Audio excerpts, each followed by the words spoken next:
पहले दिन से मैं आप सब लोगों के साथ जुड़ी। मेरी दृष्टि में ये एक जो छोटी सी लॉ के रूप में शुरू हुआ है, ये बहुत बड़ी ज्वाला बन के फैलने वाली है, क्योंकि जो इश्यूज, जो मुद्दे एक जो जम्मू के भाई उठा रहे हैं, वो केवल जम्मू के नहीं, सारे देश के लिए और सारे सब कॉन्टिनेंट, इंडियन सब कॉन्टिनेंट के लिए अहम है। और मेरा फर्ज इतना ही बनता है कि आप जो जिस लड़ाई को जम्मू से शुरू किए हैं, इसको देश के बाकी हिस्सों में फैलाने का प्रयास करूं, जितनी भी मेरी क्षमता बनती है।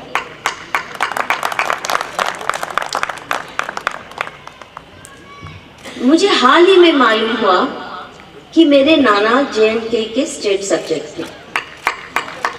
एक बार पहले वो पाकिस्तान से भी उजड़े, फिर यहाँ से भी मेरा परिवार उजड़ा, और मुझे हैरत होती है कि हमारे परिवारों ने जो पाकिस्तान से भी उजड़े, फिर मेरे नानका यहाँ से भी उजड़ के गया, हमें कभी ये बातें भुट्टी की तरह पिलाई नहीं, ताकि हम बच्चों के मन में हम नफरत से न जिए, हम पॉजिटिव एनर्जी के साथ जिए, हम किसी को पराया ना समझें। मतलब पार्टीशन से लुट के आए, फिर यहाँ से उखड़े, क्या क्या नहीं झेला, फिर भी देखिए क्या संस्कार हमारे माँ बाप देना चाहते हैं। और मुझे लगता है ये जो आप अभी बात कर रहे थे कि ऐतिहासिक हमारी जो हिस्टोरिकल मेमोरी है उसको रिफ्रेश करना पड़ेगा, आपने बहुत सही बात कही अग्निशेखर जी।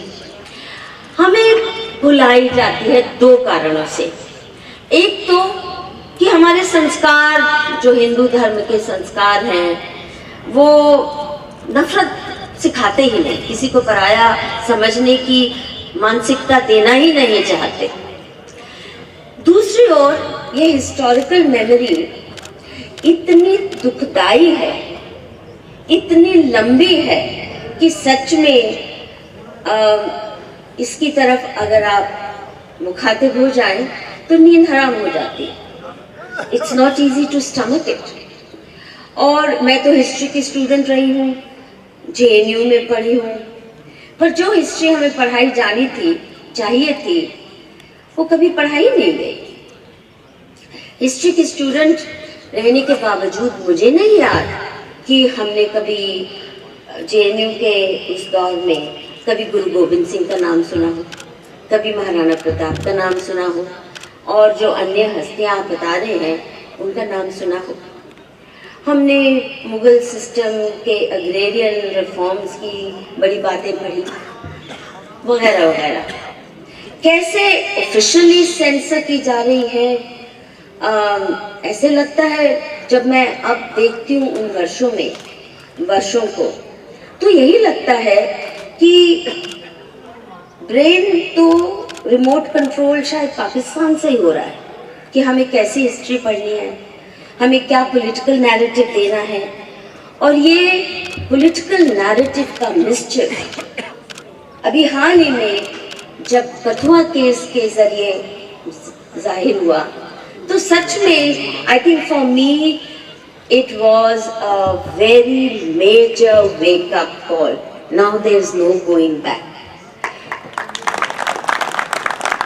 सवाल सिर्फ ये नहीं कि 8, 10, 20 या 200 लोगों को बंद कर लिया गया झूठे आरोपों में। इस देश में बहुत होता है कि झूठे इल्जाम पे किसी न किसी को, निर्दोष को हमारी पुलिस बंद कर देती है। ये पुलिस की सारे देश में कहानी है, और जिसकी वजह से यहाँ गलत काम करने वाले क्रिमिनल ज्यादा पनपते हैं और ईमानदार लोग डिमोरलाइज हो जाते हैं। परंतु जो कठुआ का नैरेटिव हुआ, 8 साल की बच्ची की हत्या होती है, और मैं तो दावे के साथ कह सकती हूँ, आप लोग भी कह चुके हैं कि जिन लोगों ने उसको इशू बनाया उन्हीं ने उसका कत्ल किया। परंतु करते क्या है, केवल ये नहीं कि गिने चुने इक्के दुक्के लोगों को उठा के बंद किया, अपना पाप किसी और के सर मर दिया। परंतु जो सबसे सेक्रेड डिएटी है, सबसे सेक्रेड सिंबल है डोगरा अस्मिता का, बाबा कालीवीर, उनके मंदिर को जाके लपेटा। और जो जो जघन्य अपराध आईसिस के लोग करते हैं, जो जो जघन्य अपराध तालिबानी लोग करते हैं, जो जो ये जिहादी ताकतें करती हैं, वो सारी थोप दी उस मंदिर, उस देवस्थान के ऊपर।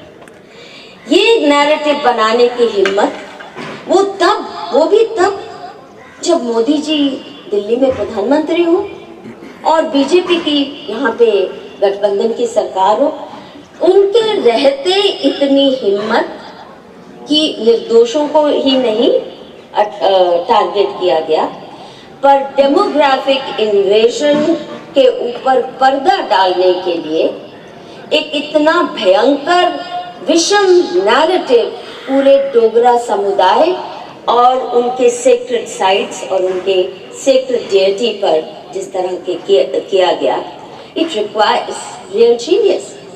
और ये आई एम वेरी कन्विंस्ड, ये नैरेटिव सिर्फ श्रीनगर में नहीं लिखा गया, ये नैरेटिव पाकिस्तान से आता है और श्रीनगर में इम्प्लीमेंट होता है। और नैरेटिव कैसे दिल्ली में भी हावी हो जाता है, हमारा पूरा मेन स्ट्रीम मीडिया इसकी लपेट में आ गया, कैसे चपेट में आ गया। And I think this is the amazing thing, the biggest irony of incredible India,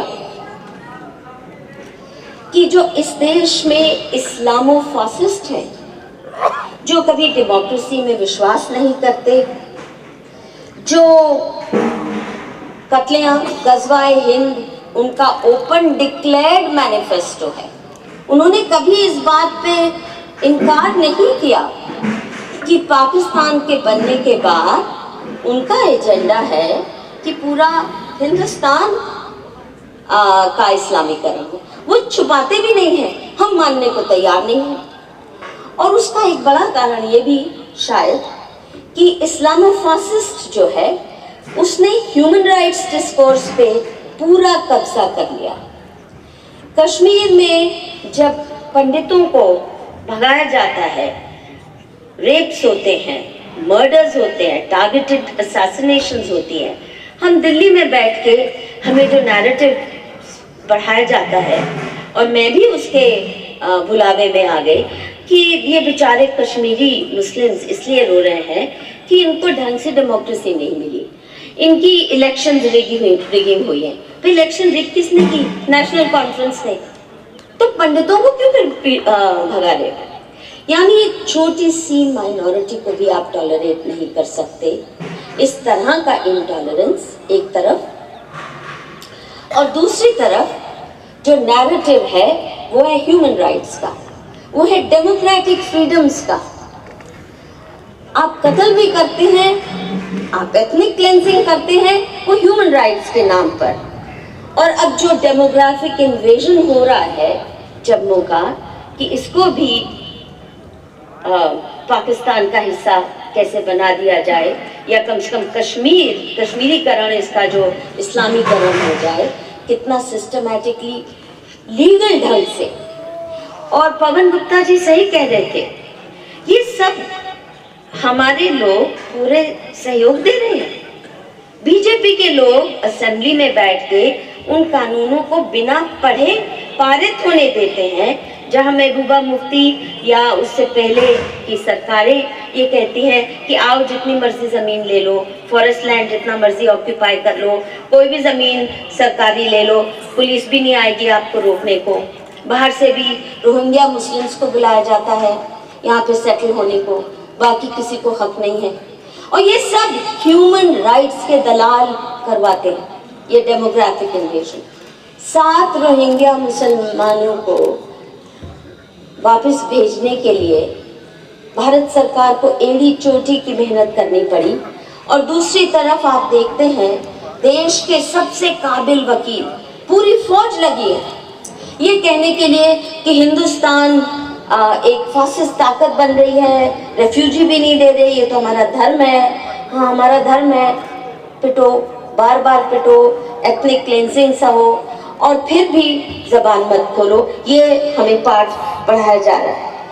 जो ग्रोस डिस्क्रिमिनेशन है जम्मू रीजन और लद्दाख के साथ, पवन गुप्ता जी की मैंने लंबी इंटरव्यू की, उन्होंने फैक्ट्स फिगर्स जो दिए, it was really shocking for me. Jobs में कितना भयंकर discrimination.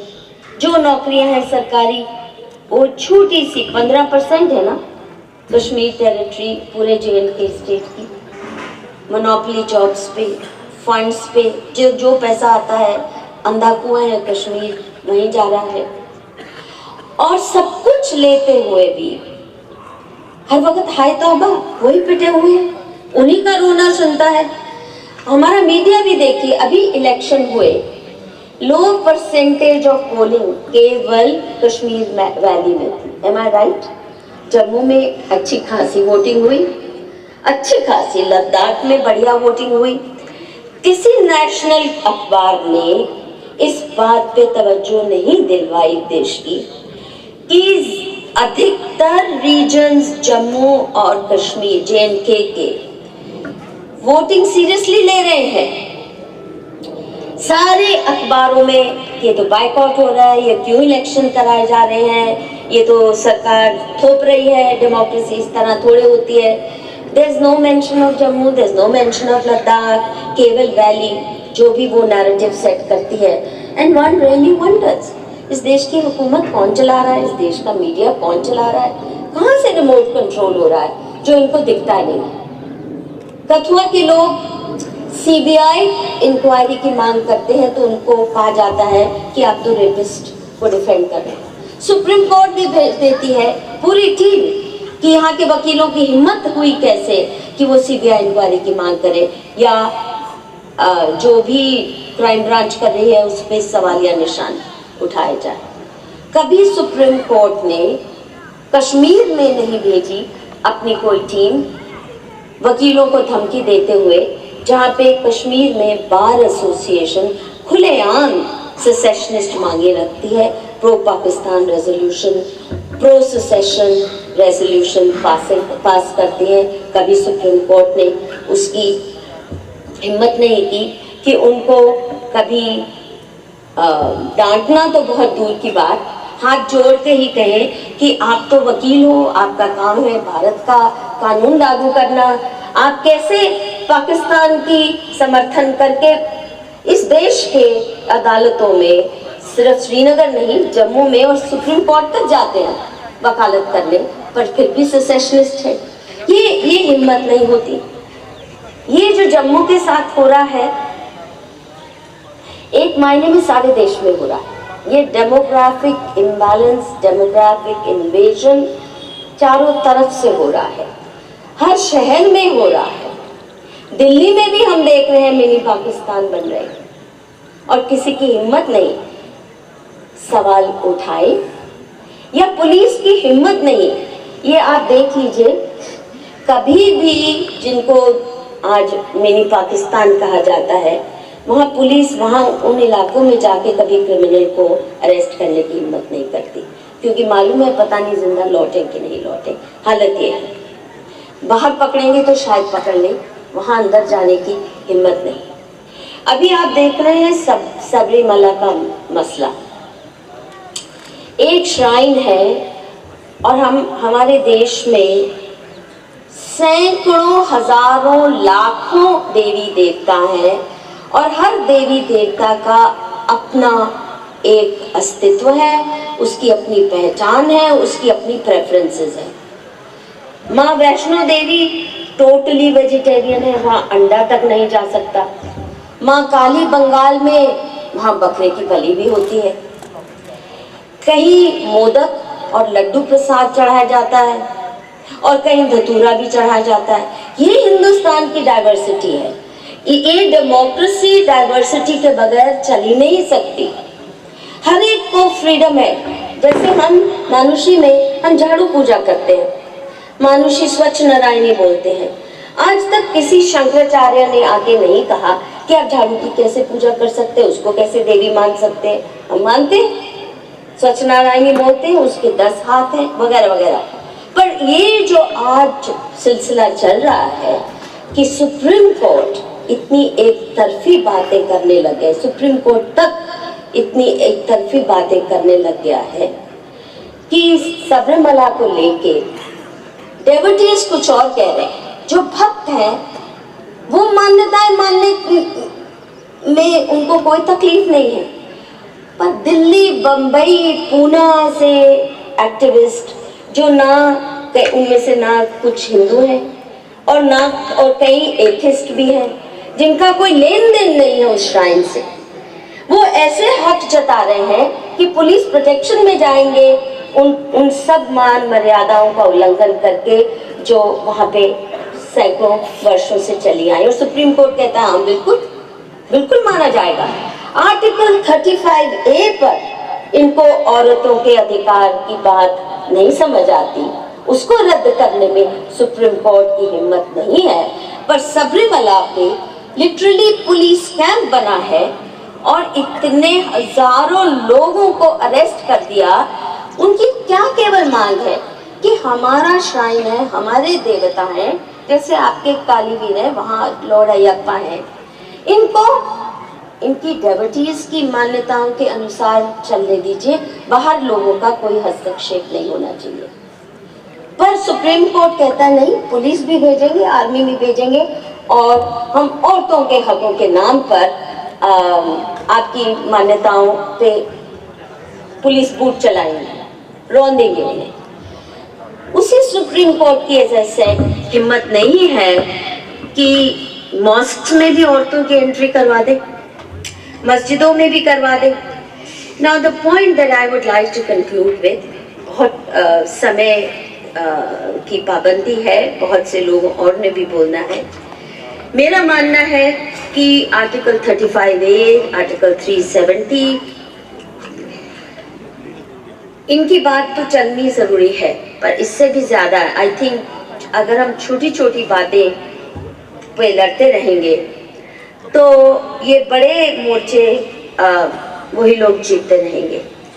I think the movement for trifurcation of J&K is a must.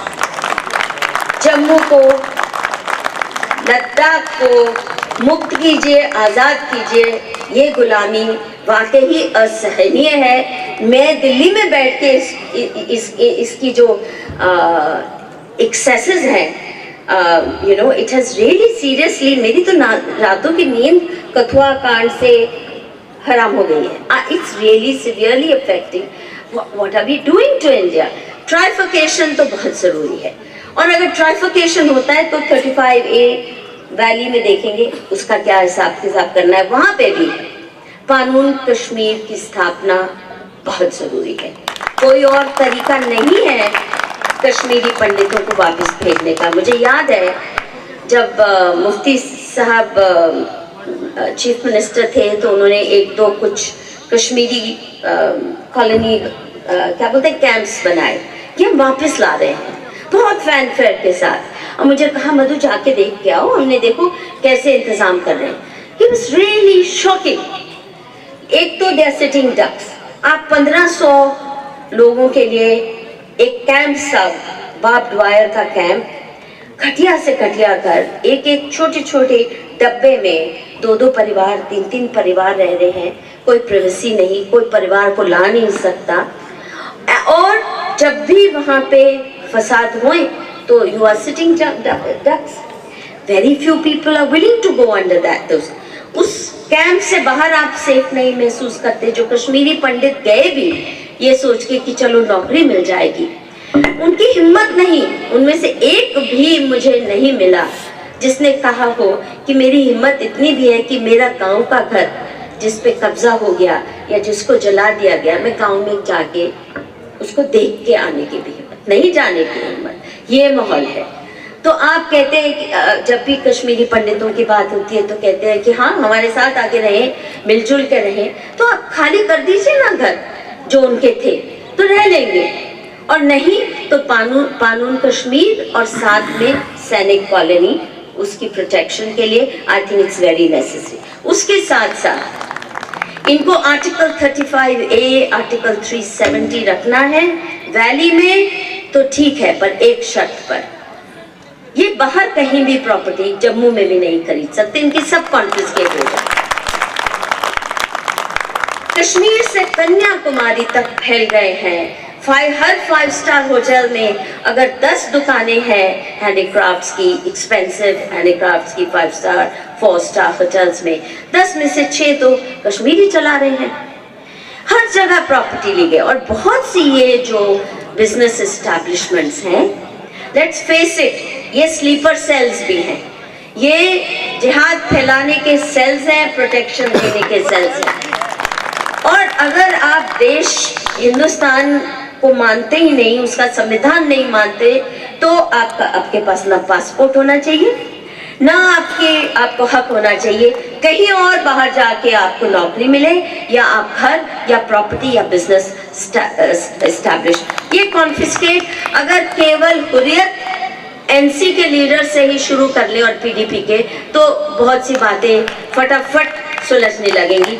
No more admissions to Shehla Rashid, क्योंकि वो कहाँ किस लिए जाते हैं, बहुत से स्टूडेंट्स, भारत सरकार स्कॉलरशिप दे रही है इन्हें, ताकि भारत तेरे टुकड़े होंगे इंशाअल्लाह की आइडियोलॉजी देश भर में ये फैला सके।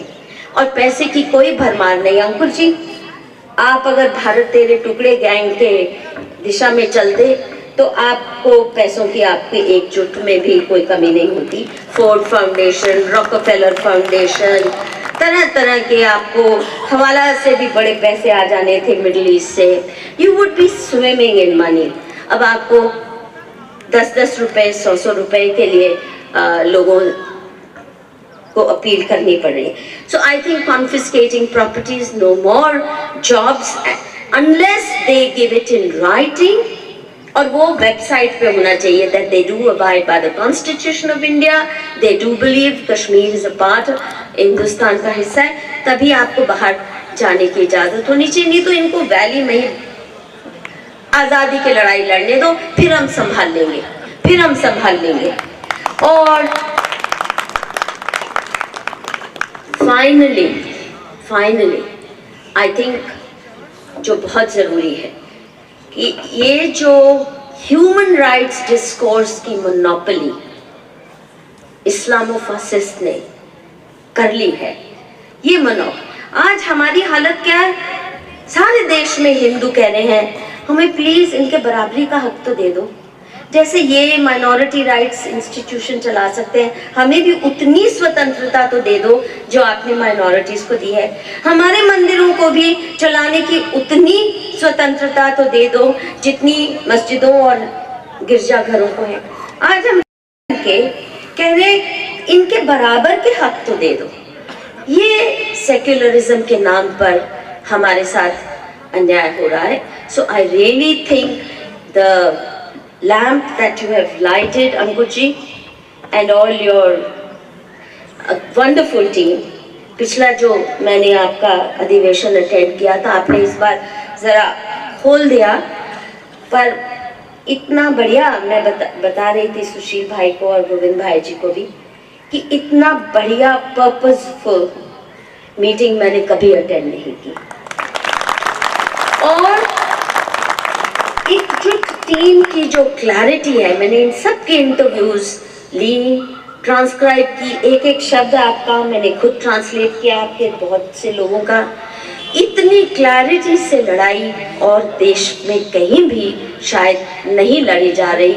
सो आप जो देश के मस्तिष्क को ये जो मुंह खुला हुआ है राक्षसी, इसको तो बंद करना ही है, परंतु ये जुगुलर वेन को आगे पहुंचाना है कैसे। I hope you will succeed and you can always count on me. Unconditional support, आपके लिए झाड़ू पोछा करने के लिए भी हमेशा